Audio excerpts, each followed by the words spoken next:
آج کا قصہ ماں باپ کے حوالے سے ہے کہ ماں باپ سے محبت اور ادب یہ انسان کی بنیاد ہے۔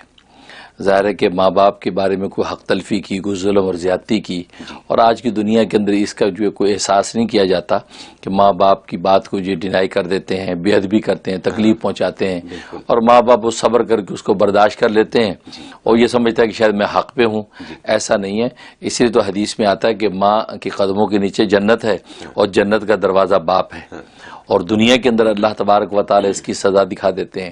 چنانچہ حدیث میں آتا ہے کہ نبی کریم صلی اللہ علیہ وسلم جنت البقیع ایک مرتبہ تشریف لے گئے تو ایک قبر کے پاس سے گزرے تو اندر سے چیخ و پکار آ رہی ہے، اور وہ شخص جو اندر چیخ رہا ہے فرمایا النار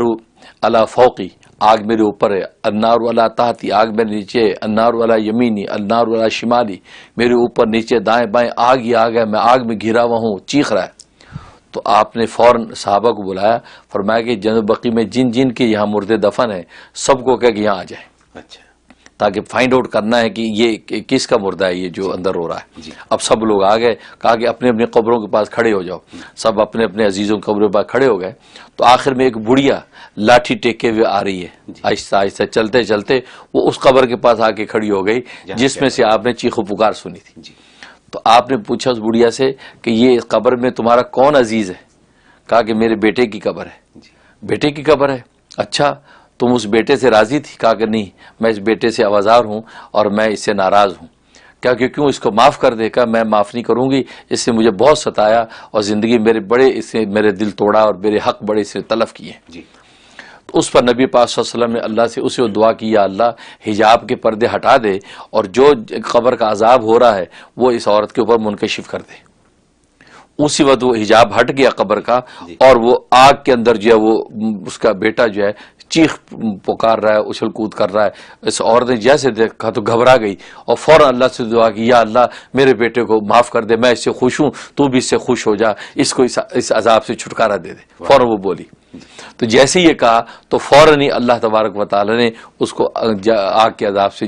نجات دے دی اور فوراً اس کو سکون ہو گیا۔ اس پر نبی پاک صلی اللہ علیہ وسلم فرمایا کہ دیکھو یہ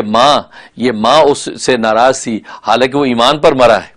ایمان پہ مرا، لیکن ماں کو اس سے ستایا تھا تو اللہ تبارک و تعالیٰ نے دیکھو اس کی قبروں کو آگ سے بھر دیا، اور جیسے اس کی ماں نے اس کو معاف کیا ہے اور اسی وقت اللہ نے اس کو عذاب سے نجات دے دی۔ اس لیے ماں کا درجہ، والدین کا درجہ بہت بلند ہے، اس لیے اپنے ماؤں کے حق کو کبھی تلف نہ کرنا، ان کے دلوں کو کبھی نہیں توڑنا۔ تو یہ نبی پاک نے نصیحت فرمائی، اور حقیقت ہے کہ آج کل جو میں دیکھتا ہوں، اور جیسے قرب قیامت بھی ہے کہ ماں باپ کے حوالے سے اولاد بڑی غافل ہے، ان کے دل کے جذبات کیا ہیں، ان کی چاہتیں کیا ہیں، وہ اپنی چاہتوں کو خون کر لیتے ہیں، اور اولاد جناب وہ نخرے سے زندگیاں گزار رہی ہیں، ان کو خبر نہیں ہے کہ قبر کا عذاب تو ہے ہی ہے، لیکن دنیا میں بھی اللہ تبارک و تعالیٰ ایسے لوگوں کے نافرمانوں کی زندگیوں کو آگ اور بے چینی کے اندر مبتلا کر دیتے ہیں۔ ان کے پاس سب ہوتا ہے، سامان راحت تو ہوتے ہیں لیکن راحت ان کے پاس نہیں ہوتی، تو ان کو اللہ جو ہے بے چینی کی زندگی میں ڈال دیتے ہیں، اس لیے ہمیں اس سے بچنا چاہیے۔ ویڈیو کے نیچے سبسکرائب کے بٹن پہ کلک کریں، بیل کے آئیکن پہ کلک کیجئے تاکہ ہر نئی ویڈیو کی نوٹیفیکیشن آپ کو مل جائے۔